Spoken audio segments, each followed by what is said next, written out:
Во студиото мој соговорник е професор Атило Трајковски од Филозофскиот факултет. Професоре, пред точно една година бевте мој гостин. Да, точно така се сеќавам на тој разговор и на тој исказ, за кој што потоа имав и коментари од колеги, од луѓе со кои што споделувам размислувања. И се уште стојам на тоа дека спорот со Бугарија е покомплексен, посложен и посериозен за решавање, отколку тој што беше и се уште со Грција ние го затворивме прашањето, меѓутоа имплементацијата на договорот и понатаму останува. Дури се можеби ова што се случува меѓу Македонија и Бугарија ќе придонесе и придонесува за реакторизација на спроведувањето на Преспанскиот договор. Но бидејќи сум човек од науката, општествените појави се занимавам, трудејќи се нели колку е можно со нив да се држиме до научните узанси, не би го рекол дека тоа беше интуиција, инстинкт, повеќе информираност, но не е информираност од некакви други извори на информации, туку она што е логиката некаква на конфликтите кои што постојат во општествата и особено образованието и познавањето на суштината на спорот и разликите кои што ги имаме со Бугарија. Новиот бугарски премиер излезе со некаква временска рамка од 6 месеци Скопје и Софија да изнајдат решение, на што македонскиот председател Пендаровски вели да, може, меѓутоа новиот пристап е прифатлив за нас, меѓутоа временската рамка е предолга. Може да се постигне, иако јас не сум оптимиста дека и ќе се постигне реално. Меѓутоа, знаете како, веројатно и Бугарија, иако во овој момент се чувствува како страна која што го води спорот, диктира како ќе се развива тој, мислам дека е свесна, бугарските политичари се свесни дека не може да одат без крај во тој процес и дека во одреден момент ќе треба да влезат во разрешување на конфликтот. Логиката е многу едноставна. Штом се појавува на границите на една држава, некоја нова држава, постоечките држави гледаат да си ги уредат, да си ги спастрат односите со неја, затоа што таа како таква секогаш е закана за постоечки системи на односи.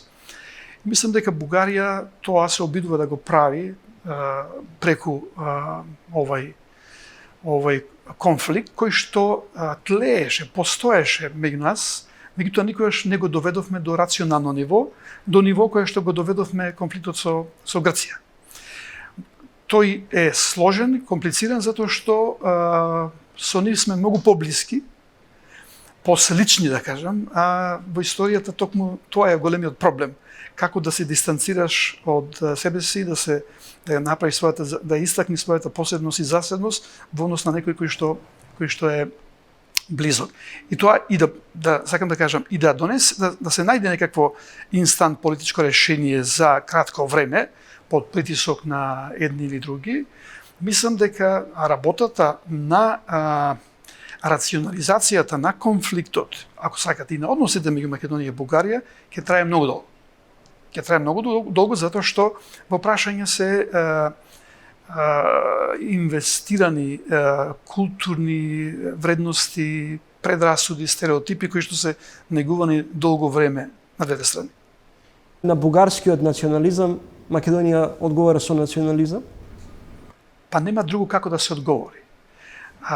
Мислам дека тоа е исто така национализам, затоа што јас не сум како аналитичар, социолог, не мислам дека национализмот по дефиниција е злобна политичка формула, идеологија и така натаму. Знаете, некогаш мислам дека имаме... Но е добра за привлекување и подигнување на симпатиите за домашната политичка сцена. Во однос на нацијата ние имаме малку поинакви разбирања од тоа што е, да речем, доминантниот модел на нацијата во модерните земји и општества.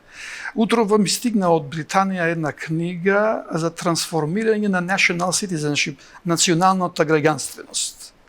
Националната државната граѓанственост. Кај нас ја разбираме идејата за идејата за нацијата, националните движења се најмокните политички движења во текот на 19 и 20 век. Тие создаваат држави, тие рушеа едни империи или држави, тие создаваат нови. Ајде, професоре, да видиме опачината на спорот со Бугарија. Нели ви се чини дека понекогаш можеби бугарското прашање или проблемот со Бугарија го користиме како алиби за внатрешните проблеми или нерешавањето на внатрешните проблеми? Граѓаните очигледно се незадоволни од начинот на функционирање на севкупниот систем во државата, битката со корупцијата, со криминалот. Да, се согласувам. Мислам, нема да е прв пат да некое надворешно политичко прашање да се користи за внатрешни цели, особено земја како што е Македонија, мала, во која тоа што се случува на надворешен план и тоа како директно се одразува на случувањата. Особено што натре во Македонија политичкото тело, особено партискиот односите меѓу партиите се така антагонизирани, спротивставени, се користи секоја ситуација да се профитира во тој дел. Инструментализацијата и на спорот со Бугарија е сосем позната работа, не ме чуди што тоа не треба да не чуди тоа што се случува.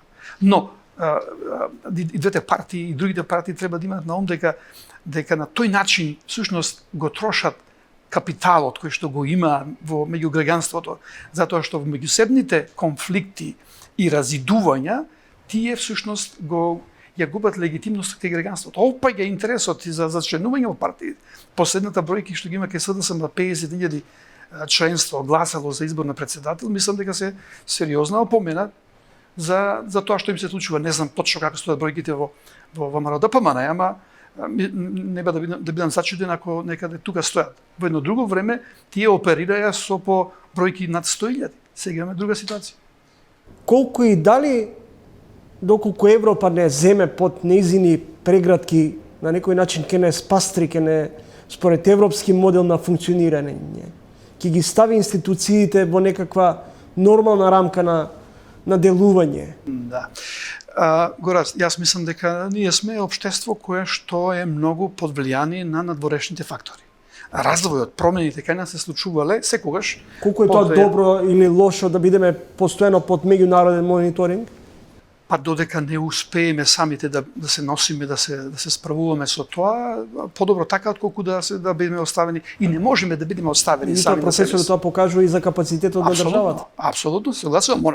Последното барање, например, договорот кој што беше направен за за проширување на коалицијата, со тоа што ќе се повика меѓународен мониторинг или меѓународно истражување, не знам точно што е формулацијата, покажува дека земјата самата не си верува на себе си или барем значајни политички чинители не веруваат на институциите, па сега треба некој од надвор да... Што значи дека можеби наликуваме на своевиден протекторат? Па ние тешко да го кажеме тоа, но дефинитивно дека многу елементи упатуваат на тоа.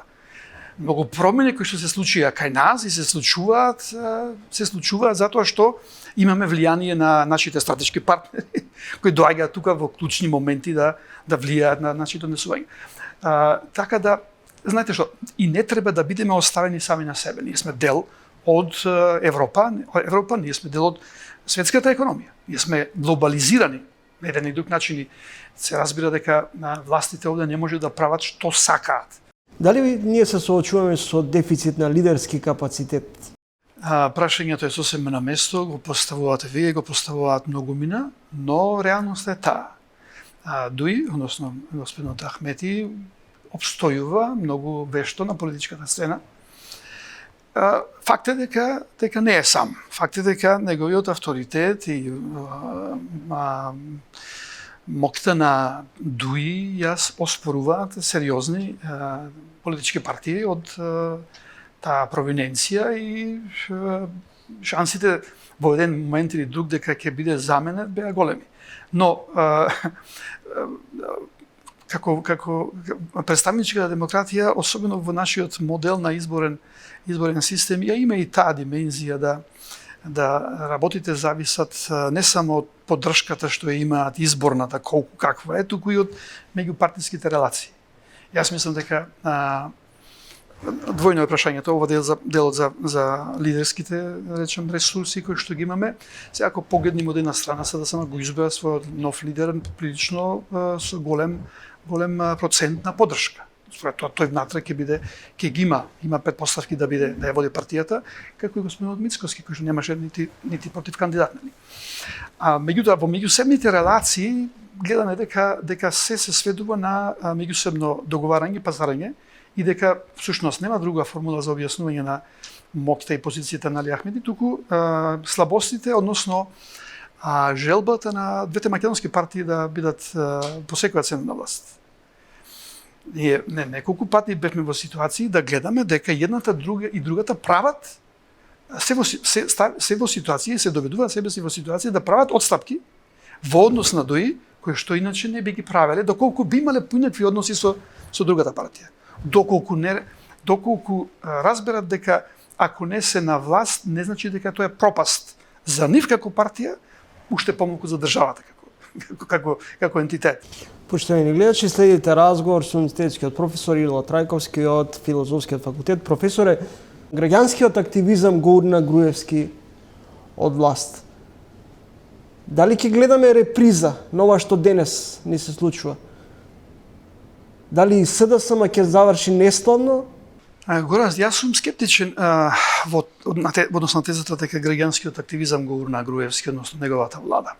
Да, имавме автентични граѓански иницијативи, движења, пред се мислам на професорскиот пленум и другите студентскиот пленум и така натаму. Меѓутоа, факт е дека после извесно време тој потенцијал беше издрениран од СДСМ како партија, а таа пак, да не забравиме, главната улога во сето тоа ја одигра разузнавачките информации кои што ги доби СДСМ и господин Заев да ги пласира во јавност, која што мобилизираше општествено движење. Дали такво нешто ќе се случи сега? Искрено не знам. Не се движам во тие кулуари, дали е можно тоа да се случува. Меѓутоа, факт е дека кај граѓанството има голема доза на апатија, незадоволство, разочараност и не сум убеден дека дури сега да претпоставам на пример дека господинот Мицковски има исто толкав квантум на информации од такова природа како што ги имаше господинот Заев претходно, 2015-16 година кога ги објавуваше бомбите, да претпоставиме дека господинот Мицковски има сега на располагање такви, дека со слична технологија на комуникација со јавноста, дека тој ќе успее да мобилизира такво движење како што тога се создаде. Затоа што аспектот на разочараноста од случувањата е прилично голем, но факт е дека на контото на СДСМ, на своето конто не ги прокнижи они гласови кои што претходно ги имаше на парламентарните избори, но тие не ги доби ни ВМРО ДПМН. Професор, истекува уште една, или зад нас е полека уште една тешка година, 2021. Што од традиционалните поздрави би требало да доминира во посакувањето за 2022? Здравје, успех?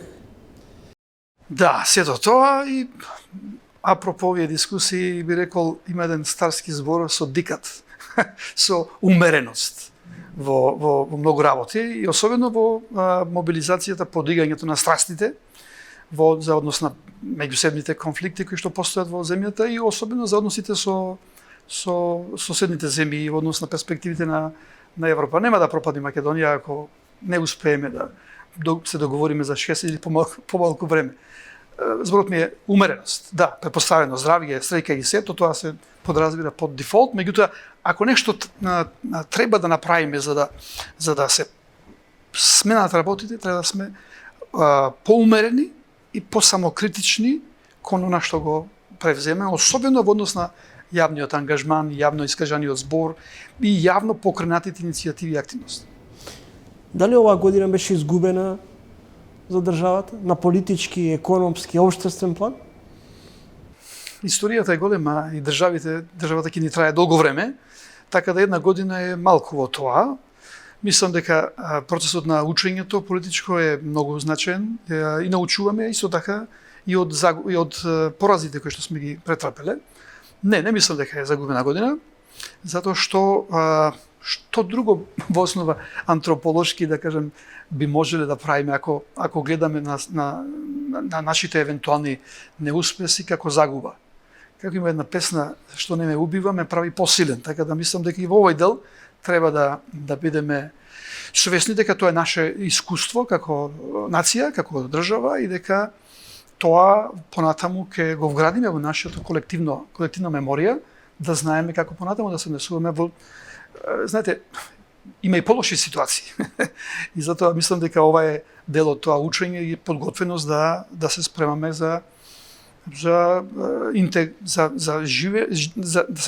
ние всушност 30 години се градиме да живееме како самостојна независна држава во односи со други држави. А меѓу државите нема пријатели, има само интереси.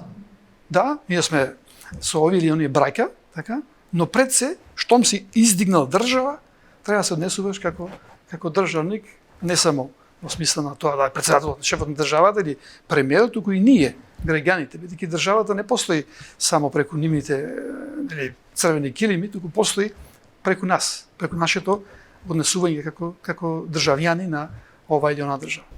Ви благодарам за гостувањето во емисијата. Ви благодарам вам, секогаш е задоволство. Почитувани гледачи, тоа беше универзитетскиот професор од Филозофскиот факултет, социологот Тило Трајковски.